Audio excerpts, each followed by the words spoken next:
Private Members' Business, Notice Number 1, motion by the member for Goldstein in relation to small and family businesses. I call the member for Goldstein.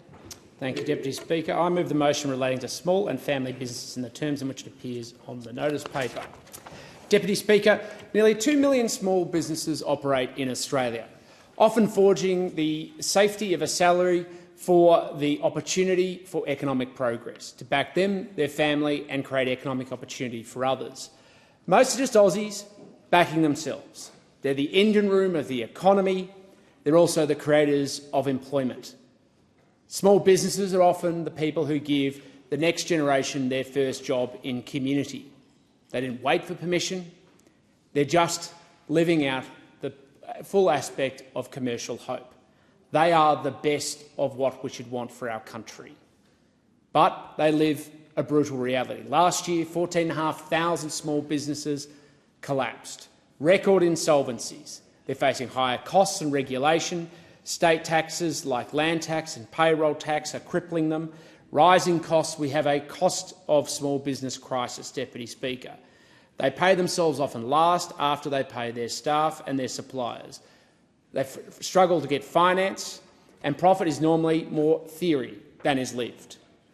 This government assumes they all have human resources departments, tax departments, legal and industrial relations departments, rather than understanding they're normally sole operators or have a small number of staff that they can employ.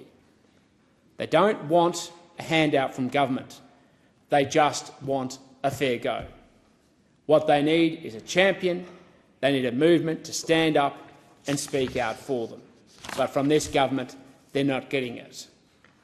They have a right to earn an honest living without being strangled by Canberra, because it's simply about having profitability.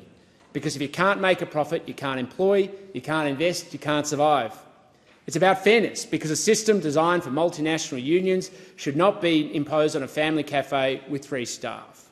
It's about pride, because every open sign in every shop window is an act of defiance and of hope. And it's about our future, because the next generation of Australian jobs, innovation and growth won't come from governments or bureaucracies. They'll come from the courage and creativity of small business to back themselves. And that's why we need a profitability revolution. We need people to employ Australians again through a Fair Work reset. And we need local economic power, where small businesses go on and employ others and create opportunities for the rest of the community. There's never been a time where we need more people to stand up, speak out for small business against state and this federal government who do so much to cripple them. It's so important now to be part of change, because when small business stands tall, Australia stands strong. And it's so important that we stand with small, because we need to fight for shopkeepers who can't find staff. We need to fight for the tradie who's drowning in compliance. We need to fight for the cafe owner facing yet another impossible bill. We need to fight for every small business that feels alone and abandoned. Well, you're not alone. Some of us believe strongly in what you're doing and want to stand up for you. Because when small business stands tall, Australia stands strong. And it's time we did that. This government has no vision or no hope for small business, but the opposition does. We believe in backing you because you've backed yourself. The reality is the status quo is not good enough. We need those 2 million small businesses in this country to be proud, to be confident and to rally together to stand up against a government that wants to cripple them.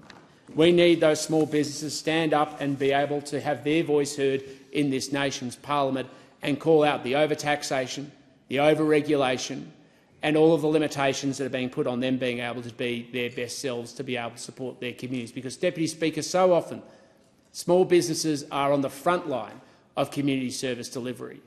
They're the ones that are sponsoring the local footy club, the local netball club, or being able to make sure that they can meet consumer needs. They're often on the front line of making sure that people can get access to the goods and services they need in a community when larger businesses don't see it as economically viable or commercially viable.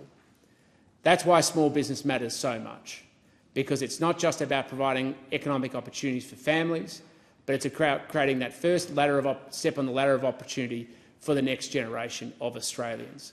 We'll always back in small business, Deputy Speaker, because it's central to the pillar of the Australian economy. Thank you. I thank